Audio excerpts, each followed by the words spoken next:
बावजूद अगर एग्जाम पास ना हो, मैं एक बात को बार बार कहता हूं, अगर एक राइट अप्रोच के साथ पढ़ाया जाए, एक राइट अप्रोच के साथ पढ़ा जाए, तो सीटेट का एग्जाम एक छोटा सा एग्जाम है जिसको बहुत अच्छे तरीके से पास किया जा सकता है। तो फ्रेंड्स, आज के एग्जाम के अंदर किस प्रकार के क्वेश्चन पूछे गए? देखिए, मैं ये तो नहीं कहता कि एग्जैक्ट 100%, 90% या 80% मैंने सारे क्वेश्चन ले दिए, क्योंकि बच्चों को सारी चीजें तो याद नहीं होती।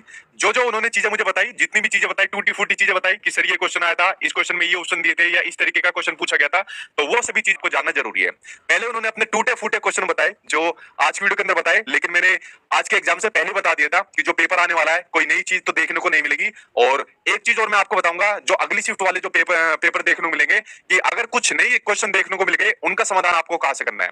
क्योंकि पिछली बार जो ऑनलाइन एग्जाम हुआ था, उसमें कुछ शिफ्ट के अंदर मेरे को 4-5 शिफ्ट के अंदर कुछ नए क्वेश्चन देखने को मिले थे, तो बच्चों को थोड़ी बहुत दिक्कत आ गई थी। तो उसका समाधान भी मैं आज की वीडियो के अंदर आपको बताने वाला हूं। तो एक एक करके आप लोग नजर डालना उन सभी समाधान के ऊपर, और जो बच्चों का एग्जाम है वो बड़े खुश है और उनकी खुशी देखते ही बन रही है। ठीक है, चलिए नजर डाल लेते हैं।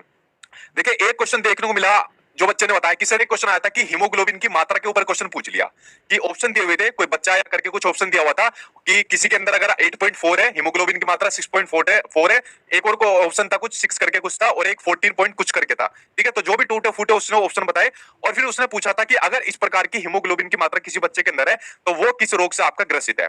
तो देखिए, मैंने आपको क्या बताया हुआ है, अगर आपके अंदर हीमोग्लोबिन की मात्रा इस प्रकार से है, तो आपका किस रोग से आपका ग्रसित है। ठीक है, तो देखिए, मेल के अंदर मैंने क्या बताया हुआ है, 12.4, और फीमेल के अंदर क्या बताया हुआ है, 11.7। ठीक है, तो अगर बच्चा है आपका मेल है, और अगर आपका फीमेल है, अगर इनसे कम, ठीक है, अगर इनसे कम किसी बच्चे के अंदर आपकी हीमोग्लोबिन की मात्रा है, तो आपका किस रोग से ग्रसित होता है, एनीमिया रोग से आपका ग्रसित होता है। ठीक है, अब यहाँ पर देखिए 14 पॉइंट कुछ एक बच्चे के अंदर है। अब वहां पर बच्चा है बच्ची है यार, हमको नहीं पता, जो भी बच्चे ने बताया मैं आपके सामने बता रहा हूं।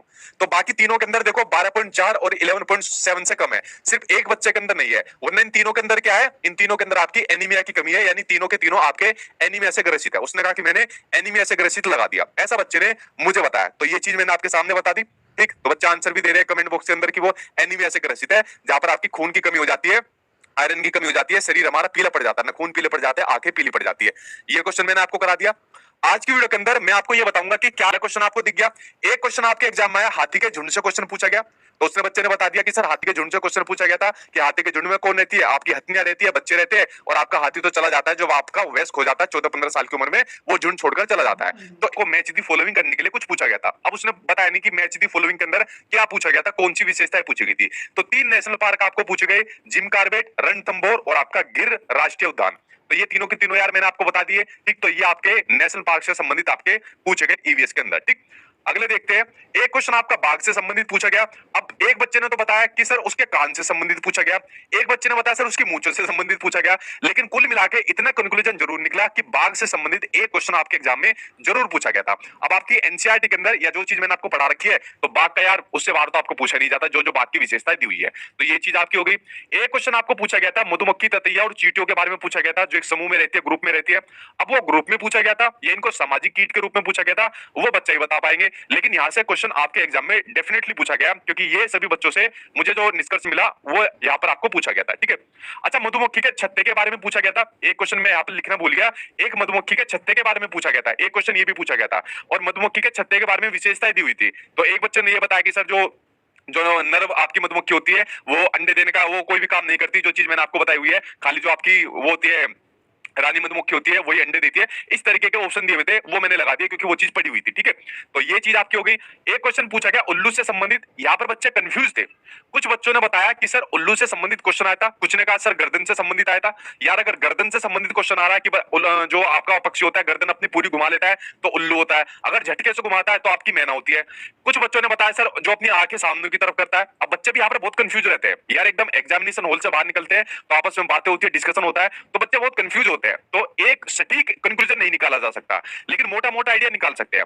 लेकिन 2-4 बच्चों ने ये भी कहा कि सर उल्लू तो नहीं था आज के एग्जाम के अंदर, लेकिन मैक्सिमम बच्चों ने कहा कि सर उल्लू देखने को मिला। तो मैंने इसके सामने क्वेश्चन मार्क लगा दिया कि यार हो भी सकता है और नहीं भी हो सकता, क्योंकि मैं निष्कर्ष पर नहीं पहुंचा कि उल्लू था या नहीं था। ठीक है, तो इसके लिए मैंने इसके आगे क्वेश्चन मार्क लगा दिया। कुछ ने कहा सर मैच दी फॉलोइंग के अंदर आया था, ये आया था, लेकिन अगर आया था तो उसको आप लोग लगा भी दोगे। एक क्वेश्चन आया था कि सर एक पक्षी आया था कि जो अपने घोंसले का चुनाव खुद करती है। अब वो कौन सा पक्षी है जो अपने घोंसले का चुनाव करती है? तो यार वो कौन सा पक्षी है, वो विवर पक्षी होता है।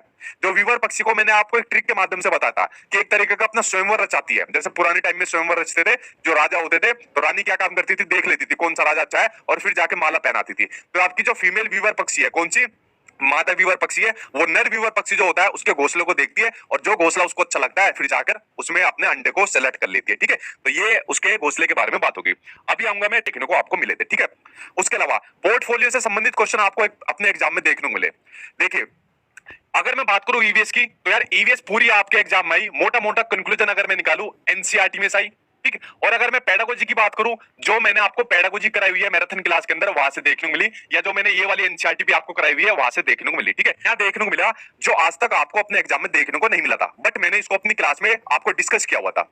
ये क्वेश्चन आज से पहले सीटेट के एग्जाम में देखने को नहीं मिला कि निम्न में से कौन से फूल के जोड़े हैं जो पूरे साल भर खिलते हैं।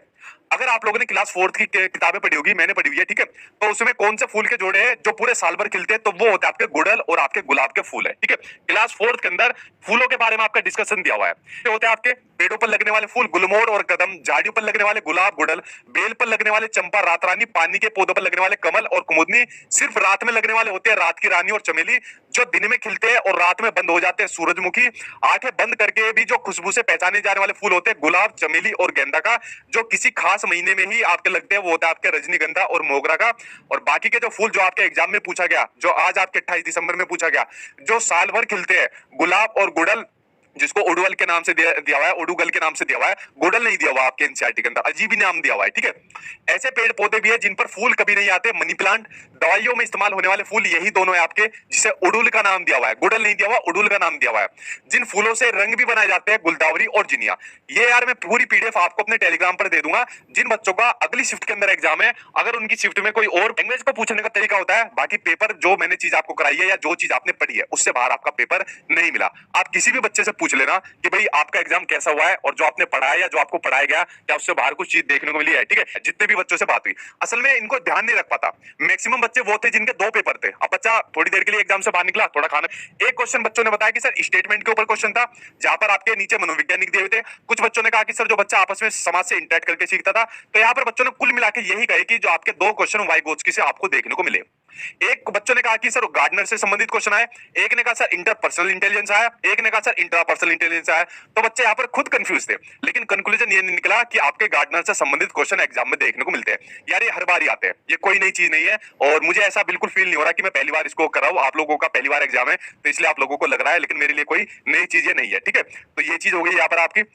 ठीक है यार, पेपर का एनालिसिस करना आप लोग 50,000 के करीब लाइव आ गए हैं। उसके बारे में पूछा गया, एक ने कहा सर जो भाषा को सीखने की फर्स्ट यूनिट होती है या बच्चा अपनी भाषा को पहले कहां से सीखता है, तो कुल मिलाकर ये क्वेश्चन भाषा से आपका पूछा गया, यानी आपका सोशलाइजेशन से कुछ बच्चों ने बताया, कुछ बच्चों ने आपका उत्तर कह रहा हूं मैं आपके बाल्यावस्था से संबंधित बताया। ठीक है, तो अब ये समझ में नहीं आया कि भाषा का आपका सोशलाइजेशन से पूछा गया था ये वाला क्वेश्चन, या आपका बाल्यावस्था से संबंधित क्वेश्चन पूछा गया था, लेकिन पूछा आपका भाई से भाषा से क्वेश्चन आपका डेफिनेटली आपके एग्जाम में आया था। तो जो भी क्वेश्चन आया हो, ये दोनों ही मैंने आपको बता चुका हूं कि अगर बच्चा पहली चीज सीखता है तो अपनी कहां से सीखता है, अपने परिवार से सीखता है। तो सोशलाइजेशन की फर्स्ट यूनिट आपकी कौन सी होती है, उसका परिवार होती है, जहां से अपनी भाषा को सीखता है। ठीक है, और सेंसिटिव टाइम पीरियड भी आपका कौन सा होता है भाषा के लिए, उसकी आपकी बाल्यावस्था होती है, जो आपकी पहली स्टेज होती है। ठीक है, एनईपी 2020 इसके अंदर भी आपको देखने को मिली, जो आपकी नेशनल एजुकेशन पॉलिसी होती है, ये भी इसके अंदर आपको देखने को मिलती है। ठीक है, तो अब भाषा के अंदर कंफ्यूजन थी तो कोई सा भी पूछा हो यार, मतलब आपको आते तो दोनों ही है, तो इसमें बच्चे यहाँ पर कंफ्यूज थे, या तो दोनों ही पूछो गए या फिर दोनों में से एक पूछा गया। अब इसमें जो भी हो, लेकिन आते आपको दोनों ही है। एक क्वेश्चन आपको पूछा गया समावेशी शिक्षा से कि समावेशी शिक्षा वाले विद्यार्थियों के लिए क्या उपाय करने चाहिए, तो इसका भी आप लोग इजीली आंसर दे सकते हो। तो कुल मिलाकर सीडीपी भी मोस्टली वही आई जो आपको करा रखा हूं।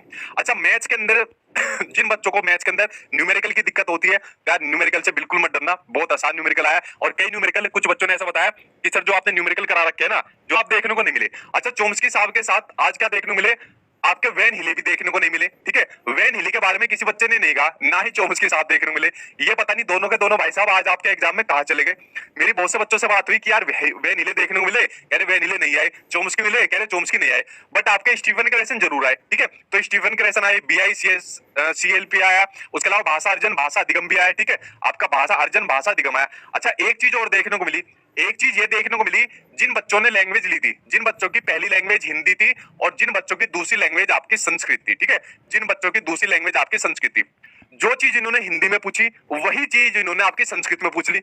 तो इस बात से बच्चे खुश भी थे, बात से बच्चे दुख भी थे। क्या जो चीज हमें हिंदी में नहीं आ रही वो संस्कृत में कैसे आ जाएगी, और जिसको हिंदी में आती थी उसको संस्कृत में भी आती थी। तो जो चीज इन्होंने हिंदी में पूछ ली वही चीज इन्होंने संस्कृत में पूछ ली।